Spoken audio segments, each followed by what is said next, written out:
오늘 저희가 좀 깊게 파볼 기업은 바로 덕산 네오룩스인데요. 이 회사가 OLED 디스플레이에 들어가는 아주 혁신적인 그 유기 재료를 만드는 곳입니다. 네, 특히 그 HTL이라고 전공 수송층 이런 소재는 삼성 디스플레이 있잖아요. SDC. 그쪽 고급 스마트폰 패널에는 거의 독점 공급하면서 시장에서 굉장히 입지가 탄탄해요. 혹시 OLED 처음 들어보시는 분들을 위해 정말 간단하게만 말씀드리면 그 LCD랑 다르게 백라이트 없이 스스로 빛을 내는 거거든요. 덕산 네오룩스가 만드는 빨강, 초록, 파랑 이 RGB 유기 소재들이 바로 그 빛을 만들어내는 주인공인 셈이죠. 이 회사의 기술력 중에서 진짜 주목할 만한 게 블랙 PDL이라는 거예요. PDL이라는 게 원래 화면의 작은 점, 그 픽셀들을 이렇게 나눠주는 벽 같은 건데 이게 까만색이라는 게 아주 중요해요.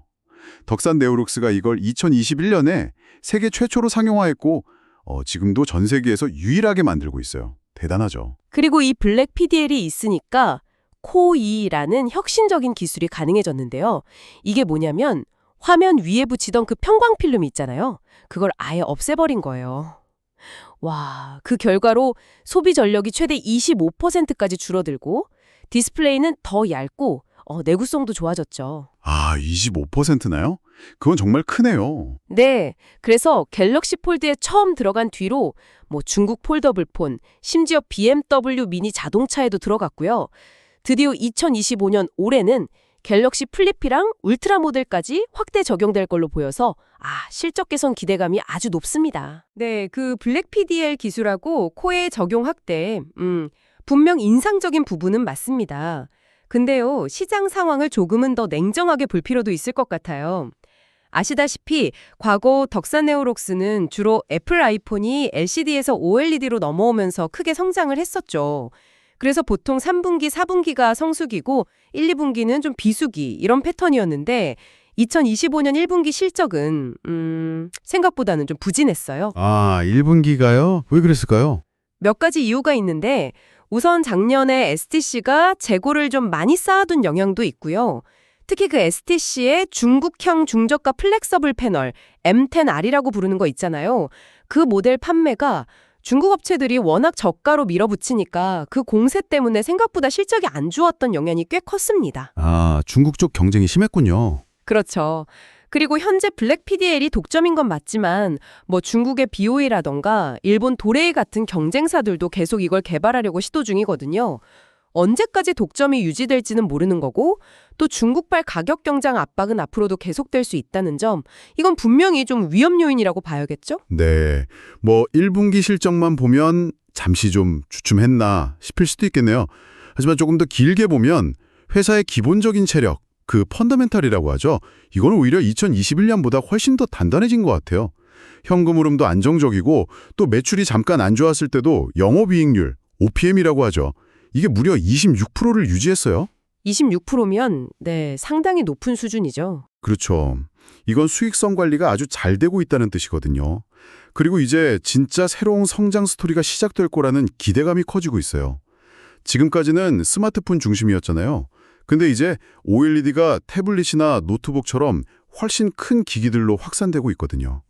화면 면적이 커지면 당연히 소재 사용량도 몇 배로 늘어나겠죠. 그렇죠. 그 면적 증가는 확실히 긍정적인 부분입니다. 특히 그 애플 맥북에 OLED가 드러나는 건 상당히 큰 모멘텀이 될 수 있겠죠. 맞아요. 바로 그겁니다. SDC의 새로운 8.6세대 라인에서 2026년 6월 양산을 목표로 하고 있는데 여기에 들어갈 덕산 네오룩스 소재 평가가 올해 2025년 안에 마무리될 걸로 기대하고 있어요. 폴더블폰 시장 커지는 것도 당연히 좋은 소식이고요. 여기에 더해서 차세대 기술로 꼽히는 청색 인광 소재 개발도 아주 열심히 하고 있는데요. 이게 상용화되면 OLED 효율이 확 올라가서 전력 소모를 더 줄일 수 있거든요. SDC가 경쟁사보다 이걸 먼저 상용화할 수 있지 않을까 하는 기대도 좀 있고요. 기대감은 분명히 크죠. 근데 과거 경험을 한번 돌이켜보면 마냥 그렇게 낙관만 할 수는 없을 것 같아요. 그 2021년에 블랙 PDL처럼 개발했을 때도 기대는 엄청 컸었잖아요.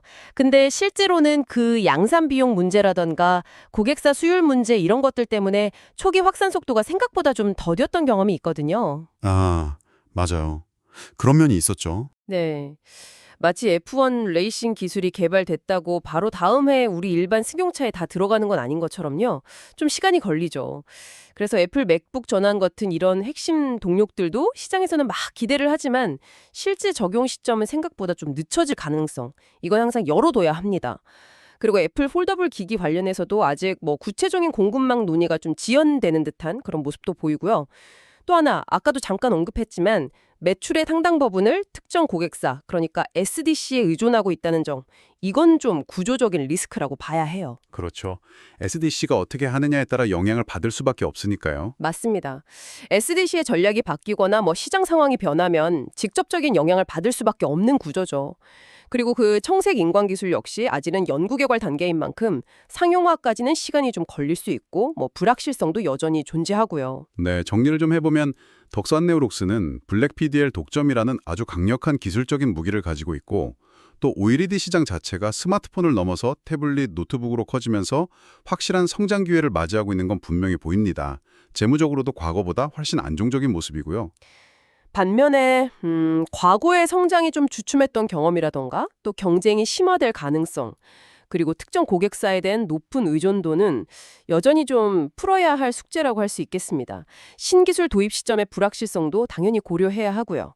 결국 기술적인 강점과 시장 기회 그리고 이런 잠재적인 위험 요인들을 좀 균형 있게 바라보는 시각이 필요해 보입니다. 자, 오늘 덕산 네오룩스에 대해서 긍정적인 면, 또 신중해야 할 면들을 함께 짚어봤는데요. 마지막으로 시청자 여러분께 질문 하나 드리면서 마무리할까 합니다. 현재 디스플레이 시장의 대세는 OLED인데 만약 그 다음 주자로 마이크로 LED나 퀀텀 덧, QD 같은 차세대 기술이 본격적으로 떠오른다면 덕산 네오룩스 같은 이런 소재 기업들은 어떤 새로운 기회를 잡을 수 있을지 또 어떤 새로운 도전에 직면하게 될까요? 한번 생각해 보시면 재미있을 것 같습니다.